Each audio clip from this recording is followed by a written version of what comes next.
Now that a ceasefire has come into effect, who really won between Israel and Hezbollah? Both sides are attempting to paint this as a victory for their side.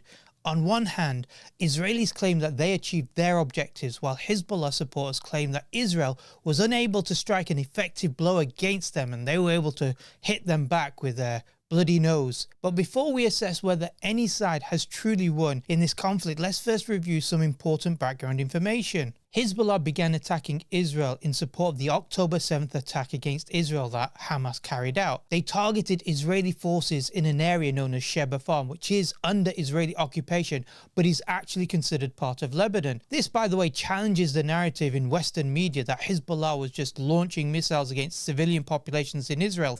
Hezbollah's first response to October the 7th was to unleash rockets on Israel. That's not true. On October the 8th. That's not true. That's not true. That is what happened. Where did they fire the first rocket? They fired rockets on the 8th. Where? Well, you tell me. No, you just said they fired at Israel.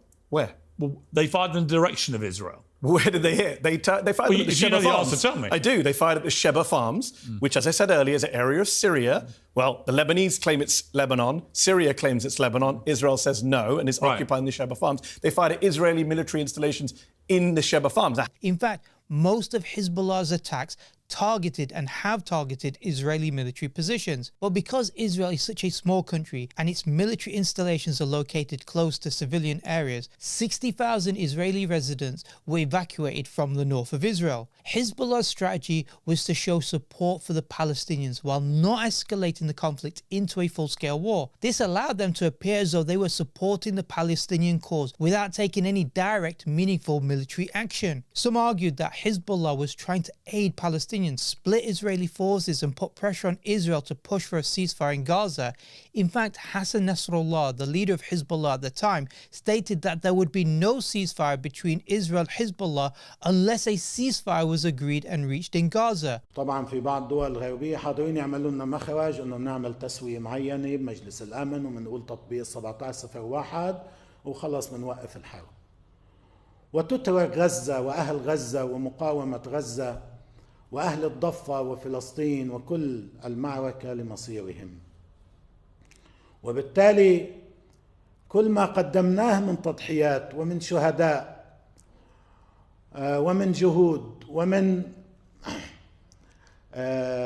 مواجهات قاسية ودامية خلال عام بيكون ذهب السدى. ونحن لا يمكن أن نفعل ذلك. So Hezbollah connected its struggle with that of Gaza and Palestine, hoping to ingratiate themselves with the broader Arab and Muslim world, as well as appease their own support base. However, Hezbollah's actions had little effect on Israel's ongoing destruction of Gaza. After a significant amount of devastation in Gaza and the weakening of, but not the elimination of Hamas, Israel shifted focus to Hezbollah and Lebanon. They began with a pager terrorist attack that killed and wounded thousands of Hezbollah.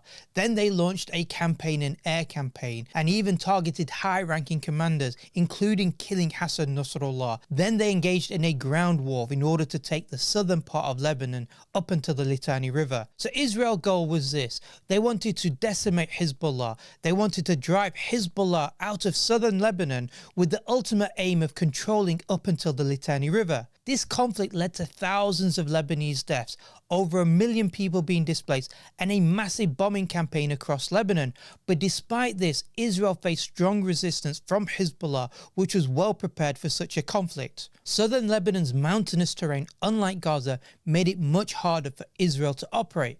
Hezbollah, according to the Council of Foreign Relations, has between 40 to 50,000 fighters and is equipped with drones, missiles, and even anti-tank and anti-air aircraft capabilities. Though Israel keeps its actual casualty figures secret, it's estimated that many, maybe even over 1,000 Israeli soldiers were killed or wounded, which added pressure on the Israeli government. At the same time, Israel was facing an economic crisis, a shortage of recruits, and also running low on weapons supplied by the US. So both sides agreed to a ceasefire for 60 days, with the assumption that this will be permanent after that time. It was brokered by the US and even France, and under the terms of the ceasefire, Hezbollah was required to withdraw from south of the Litani River. The Lebanese army, along with so-called international peacekeepers, would monitor the region to ensure that Hezbollah didn't regroup group there. Interestingly, Hezbollah was expected to immediately withdraw from the south of the Litani River, while Israel was given up to 2 months to pull out from southern Lebanon. The ceasefire also grants Israel the right to strike Hezbollah and attack Lebanon if they believe the group is rearming in southern Lebanon. So who truly benefits from this ceasefire? By agreeing to the ceasefire, Hezbollah effectively decoupled its struggle with Gaza. Remember, Hassan Nasrallah had said that there would be no cessation of hostilities until Gaza received a ceasefire.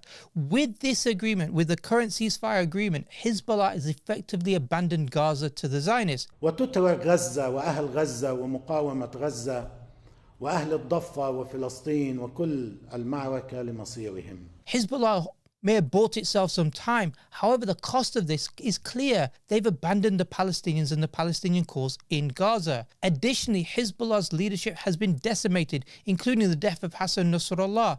Despite the claims of resistance against Zionism and their desire to liberate Palestine, Hezbollah's actions show that they're not being able to put significant pressure on Israel. In fact, their leadership has been severely weakened. They've had to retreat to the north of the Litani River, and essentially they've abandoned the support for Gaza. But it's also important to understand how Iran plays into this.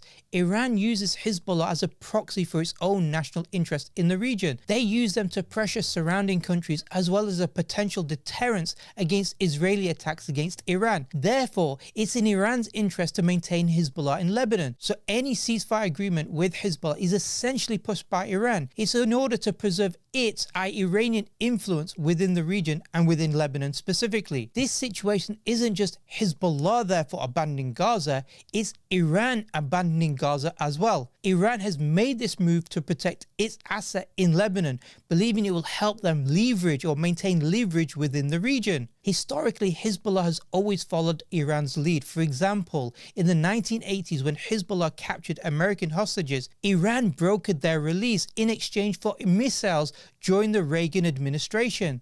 So this isn't just me being biased against Shia, but it's a recognition that Hezbollah's moves are often dictated by Iran's broader strategic interest, even if it means abandoning the Palestinian struggle against Zionism. For Israel, the ceasefire achieves several key objectives. First, it allows them to remove Hezbollah from the southern Lebanon region. Secondly, it gives Israel the opportunity to rearm weapons shipments from the US. France also made an agreement that they would not arrest Israeli Prime Minister Netanyahu, despite the fact that he's facing International Criminal Court arrest warrant for alleged war crimes and crimes against humanity. It also gives Israel the right to strike Hezbollah if they believe the group is rearming in southern Lebanon.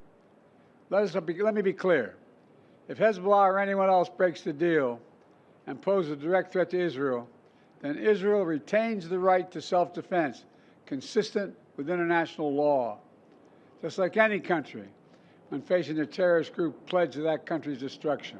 By the way, this is a clear violation of Lebanon's sovereignty, giving them the right to strike at any time that they believe they're under threat or Hezbollah is rearming. And remember also, Israel has a history of breaking ceasefire agreements. So can they really be trusted within the 60 days or even after that period of time that they wouldn't just simply break the ceasefire agreement and engage in targets in Lebanon? However, the ultimate losers here are actually the Palestinians. With Hezbollah no longer posing a threat to Israel from the north, Israel is now free to focus entirely on Gaza without needing to split its forces between Gaza and Lebanon. And the third reason for ceasefire, detaching the front of the war from Hamas. The broader issue here, however, isn't about Hezbollah or Hamas. These are militias, these are non-state actors, and they were never going to be able to liberate Palestine. What is needed really is there's need for a unification of the Muslim world, not just individual groups acting,